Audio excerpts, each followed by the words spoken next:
Hello everybody, welcome to the Joy of Trucking. In a recent video, Kevin told you about the ugly truth of being an OTR driver, but today he's going to share the sunny side with you.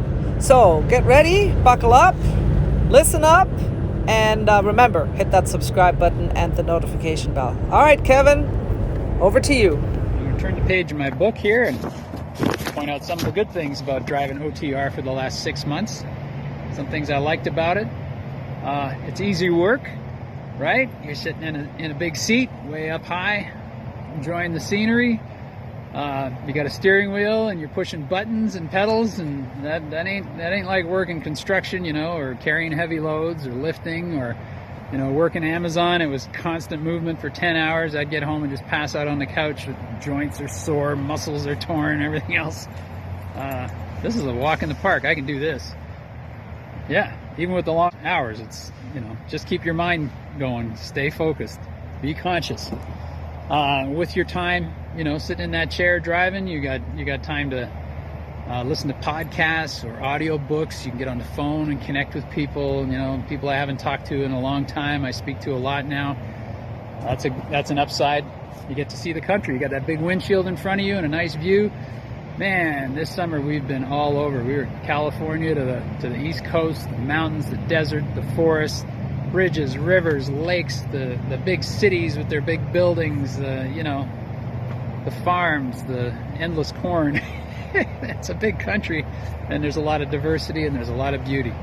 And my wife and I spent the last 4 years living out of a motorhome, and that kind of fits right in. We wanted to see the country.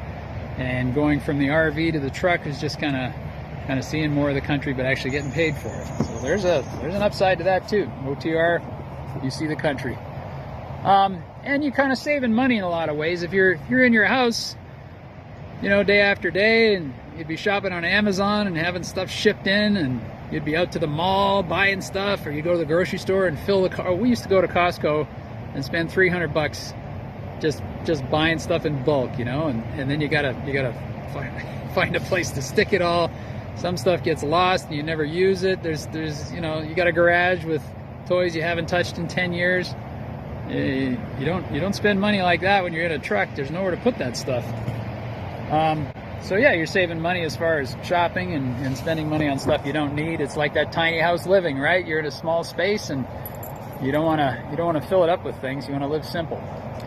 So we've been on the road, like I said, I've been OTR for 6 months and pretty much living out of the truck the whole time. The wife has visited some people. She's been on the truck with me, but I haven't been back to the RV since June. It's been in storage. So we just go, trying to save some money as we got some plans. We're going to do some things. Another good thing about the job is the job satisfaction and the independence. You're assigned a load. It's up to you to plan the trip. Your fuel stops, figure out when you're going to knock off for the day, how long you're going to drive, how many miles. You set yourself goals, like I got to make 600 miles today, and I can do it if I do this and this. So yeah, you've got the company backing you up as far as equipment, maintenance, finding loads and stuff like that. But then you're the guy in charge. You're the captain of the ship. You're going to get it done, and when you get it done, you're like, yeah, that was me. My training, my skills, my planning, and carrying it out, putting in the time, doing the job, doing it right. That's the job satisfaction. And you're in charge of this big piece of equipment. You got responsibility. You're watching out for all the people around you. It's a good thing. You feel good about it. That's another reason to do it.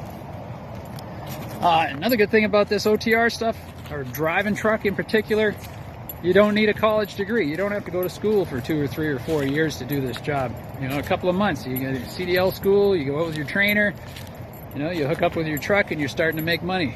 Can't beat that. I don't have time to go to college. I'm going to be 60 this year. And that's another thing. I